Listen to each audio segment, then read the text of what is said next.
It began on one of those lazy summer evenings when the air feels heavy and time moves a little slower. My friend had invited me over to help him set up a new sound system in his living room. Something that was supposed to take an hour, but turned into 3 because we spent more time laughing than working. That's when she walked in. His mom, Elena. I'd seen her before, of course, but never really noticed her. That day, something was different. Maybe it was the soft afternoon light slipping through the curtains, or maybe it was how effortlessly she carried herself, like the world around her slowed down to match her pace. She wore a white button-down shirt, slightly rolled at the sleeves, and jeans that looked too casual to be that graceful. "Boys," she said, smiling in that calm, confident way older women seem to master. "You're making more noise than progress." My friend laughed it off, but I found myself watching her instead of the screen we were setting up. The way she tucked her hair behind her ear, the faint trace of vanilla and jasmine when she passed by. It wasn't just attractive, it was steadying. Like she belonged to a rhythm I hadn't learned yet. After my friend went upstairs to get something, it was just the two of us in the room. I tried to focus on the cables, but her voice found me. "You're quite helpful," she said lightly. "He usually gives up halfway through." I shrugged. "I like figuring things out." She smiled. "That's a good trait.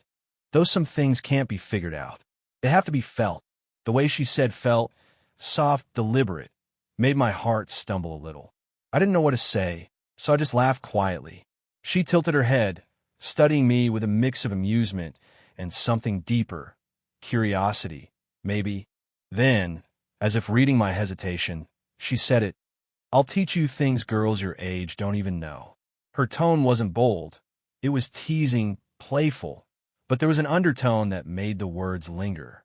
She turned away with that same calm smile, like she'd just dropped a thought for me to chase later. When my friend came back, everything returned to normal. Jokes, music, laughter, but I couldn't shake the echo of her voice. It wasn't just what she said, but how easily she'd said it. How her confidence wasn't loud or forced, but lived in, natural. Later that night, when I left their house, the scent of her perfume still clung faintly to my sleeve, a ghost of something I couldn't name yet. And as I walked home, one thought kept circling in my mind. Maybe she wasn't teasing at all. Maybe she was testing how much I could really handle. The days that followed blurred together, but her words, "I'll teach you things girls your age don't even know," played on repeat in the back of my mind. At first, I laughed it off. She was just teasing, right? Older, confident, used to making people flustered. That's all it was, or so I told myself. But that thought didn't stop me from showing up at their house more often. Sometimes for my friend, sometimes with an excuse, returning a borrowed charger, dropping off notes, helping fix something small. Each time, I'd find her there, Elena, moving around her home with quiet assurance, her presence soft but magnetic. One afternoon, my friend wasn't home yet. She opened the door instead, wearing a light sundress, her hair down, still damp from a shower. "He's running late," she said, stepping aside. "You can wait inside if you want." Her voice was calm, but something about the way her eyes lingered on me made the air feel different, thicker, quieter. I sat at the edge of the couch while she poured 2 glasses of lemonade. "So," she said, handing me one, "how's college life treating you?" "Busy," I said, "but it's manageable." She smiled knowingly. "Manageable? That's what people say when they're trying to sound grown up." I grinned. "And what do you say instead?" She tilted her head, thinking. "I say life's rarely manageable. It's messy, and sometimes you just need to stop pretending you have it figured out." There was something disarming about how she spoke. No filters, no effort to sound wise, yet every word seemed to peel something open in me. I never had conversations like that, where silence didn't feel awkward and laughter wasn't forced. When she noticed me watching her, she smirked slightly. "You stare a lot," she said, her tone light but her gaze steady. I flushed. I didn't mean to." "It's fine," she said, her lips curving faintly. "Curiosity isn't a bad thing. It's how you learn." That word again, learn. She made it sound less like a challenge and more like an invitation. Before I could respond, she reached forward, brushing a crumb from my sleeve. Her fingers lingered a second too long. "You should relax," she murmured. "You're always so tense." My breath hitched. It wasn't what she said, it was how she said it, soft and unhurried, like she was measuring my reaction. I didn't move. Neither did she. Then her phone buzzed on the counter, breaking the moment. She glanced at it, then back at me, her expression shifting. Not regretful, just aware. "I should check on dinner," she said quietly, turning toward the kitchen. As she walked away, I caught myself exhaling, realizing I'd been holding my breath. That night, I thought about the way she looked back once, right before rounding the corner, a fleeting glance, half a smile. And I finally understood. She wasn't teaching me anything yet. It was strange how easily she became a part of my thoughts. Days that used to feel routine now carried a quiet anticipation, wondering if I'd see her, what she might say next, how effortlessly she could make me question what I thought I understood about attraction. Elena had a way of blending confidence with calm, humor with warmth. Every interaction felt like it had two meanings, one innocent and one that lingered longer than it should. One Saturday, my friend invited a few people over for a barbecue. It was loud, casual, filled with laughter and music. But when I saw her step into the backyard, the noise around me dulled. She wore a light blue blouse tucked into white pants, her dark hair tied loosely, a few strands falling around her face. The sunlight caught in her eyes when she smiled. Not at me, not yet, but it was enough to make my chest tighten. Later, when most of the group had gone inside, I stayed back to clean up the table. She appeared beside me, carrying a tray of glasses. "You don't have to help," I said. "I know," she replied with a teasing smirk. "But watching you do all the work makes me feel guilty, almost." Her tone was playful, but her eyes told a different story, softer, searching. She picked up a napkin and brushed past me, close enough that her perfume, vanilla and faint citrus, filled the space between us. "You always help around here," she said after a pause. "You're not like most guys your age." I looked at her, half smiling. "Is that a compliment?" "Depends," she said, glancing up through her lashes. "If you're fishing for one, maybe you don't deserve it yet." The teasing rhythm continued, but something about her voice carried more weight than before, a tenderness beneath the laughter. She moved to pour herself a drink, then stopped mid-motion, her hand resting on the counter. "Can I ask you something?" she said. "Sure. Why do you always look at me like you're trying to solve something?" Her question caught me off guard. I didn't answer right away. "I don't know," I admitted finally. "Maybe because you don't act like you're trying to hide anything." She let out a small, breathy laugh. "Oh, I hide plenty. You just haven't learned where to look yet." Her words settled between us like static, light, teasing, but charged. When she turned to place the empty glasses in the sink, her hand brushed against mine. It wasn't accidental. Not entirely. The contact lasted barely a second, but it sent a pulse through me, a silent acknowledgement that something had shifted. Neither of us said anything after that. She just smiled faintly and stepped away, leaving the faint sound of her bracelet jingling as she disappeared down the hallway. That night, lying awake, I kept replaying her words. Asterisk, you just haven't learned where to look yet. Asterisk, it wasn't a challenge. It was an invitation, one I knew I wasn't ready for, but couldn't walk away from either. She was just showing me how much I didn't know. It's strange how quickly comfort can turn into tension when feelings start to take shape. What used to feel natural, dropping by, sharing coffee, small talk, began to feel heavier, charged with something neither of us wanted to name aloud. It happened one quiet evening. My friend was out for the weekend, and I had borrowed his notes for a class project. When I went to return them, she opened the door instead. The house felt different. Dim lights, faint music from another room, the soft scent of sandalwood drifting through the air. "Oh," she said, surprised but smiling. "I thought you'd come by tomorrow." "I was just passing through," I replied, holding up the folder.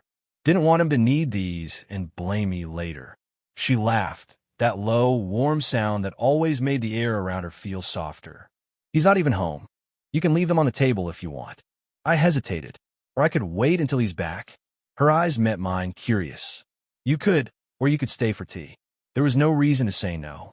Yet, Every reason I could think of whispered that I should. But then she turned toward the kitchen, her long black hair brushing her shoulder, and the quiet rhythm of her movements pulled me in like gravity. We sat in the living room, 2 cups between us, the low hum of an old record spinning in the background. She asked about school, my plans, my thoughts on life. Not in a polite way, but with genuine interest. No one ever asked like that. "You think too much," she said, smiling softly. "That's not a bad thing, but it can make you miss what's right in front of you." Her gaze lingered as she said it, her fingers loosely tracing the rim of her teacup. I could feel the weight of the silence that followed, the kind that presses gently, waiting for someone to break it. I finally spoke, voice quieter than I intended. "Sometimes, I think I understand things too late." She tilted her head, eyes narrowing just slightly. "Like what?" I looked at her, really looked, the faint light catching the small lines near her eyes, the kind that come from smiling more than frowning. "Like how people come into your life for a reason. And if you're not careful, you might not realize how much they mean until they're gone." For a moment, her expression softened completely. She looked at me with something fragile, recognition, maybe, or longing. Then she set her cup down and leaned back. "You're dangerous when you talk like that," she whispered, half smiling. "Why?" "Because it makes me forget how young you are." The words hung there, gentle but heavy. I didn't know what to say. I only knew that her voice trembled just slightly at the end, betraying what her calm couldn't hide. Before either of us could say more, the kettle whistled from the kitchen, breaking the spell. She stood, smoothing her blouse, her composure returning like a mask slipping back into place. "I should get that," she murmured, turning away. As she walked off, I caught myself whispering to the empty room, "You're not the only one forgetting." The next few days felt like walking on a thread. Every time I saw her, the air between us was laced with something unsaid, something fragile yet electric. We both tried to pretend nothing had shifted, but every shared glance told a different story. It happened again one evening, almost by accident. My friend had gone out late, and I stopped by to drop off a book he'd borrowed. She opened the door, her hair, still damp from shower, tied loosely, a soft gray sweater slipping off one shoulder. She blinked in surprise when she saw me, maybe because she hadn't expected anyone, maybe because she hadn't wanted to. "You again," she said, half smiling, half guarded. "I'm sorry, just dropping this off," I replied, holding the book like a shield. She hesitated, then sighed softly. "You don't have to keep apologizing. Come in, it's chilly out." Her tone was light, but her eyes said more, a kind of weary curiosity, like she wanted to know if I'd say no this time. I didn't. Inside, the lights were low, the rain tapping gently against the window. She poured us both tea, though neither of us really drank it. There was a pause that felt endless before she finally said, "You've been different lately." I looked at her, unsure whether to deflect or admit it. Maybe, or maybe I just stopped hiding it. Her lips parted slightly, but she didn't speak. She just looked at me, long enough for the moment to turn heavy. The way she looked at me that night wasn't teasing or maternal or careful. It was honest. "You shouldn't say things like that," she whispered eventually. "You don't know what they do to me." Her voice broke slightly at the end, and that tiny crack undid me. I stepped closer, not across a line, but to make sure she saw what was real. "Then tell me to leave," I said softly. "If this is wrong, say it, and I'll never come back." Her breath caught. The rain outside grew louder, filling the silence. She didn't move away. Her eyes searched mine, not for words, but for truth. After what felt like forever, she finally said, "It's not wrong. It's just complicated." The words hit harder than a confession, because she wasn't denying it anymore. She was admitting she felt it too. When her hand brushed mine, just barely, it wasn't passion that rushed through me. It was relief, warmth, something that made my heart ache. Her fingers trembled, and I could feel the fight inside her, the pull between wanting and resisting. "I don't want to hurt anyone," she said, her voice breaking. "You're not," I whispered back. "You're teaching me what it means to feel something real." Her eyes softened. That same look from before, only now unguarded. For the first time, she didn't step back. She let the silence hold us, the rain wrapping around the moment like a secret only we could hear. But then headlights flashed outside. My friend's car. Her hand slipped away instantly. Panic flickered across her face. She stood up too fast, brushing her hair back, her voice suddenly steady again. You should go. Now. I hesitated, heart pounding. What about? Please, she interrupted, eyes shining with something that looked a lot like regret. Not now. I nodded, stepped toward the door, and just before I left, I heard her whisper behind me. So faint I almost missed it. You make it very hard to forget. The door closed softly behind me, but the echo of her words stayed, burning, haunting, beautiful. That night I realized it wasn't just an age difference or a quiet attraction anymore. It was something deeper, something neither of us could undo. And in that moment, I knew something irreversible had begun, not with touch or confession, but with the quiet honesty neither of us dared to speak aloud. The days that followed felt strangely hollow.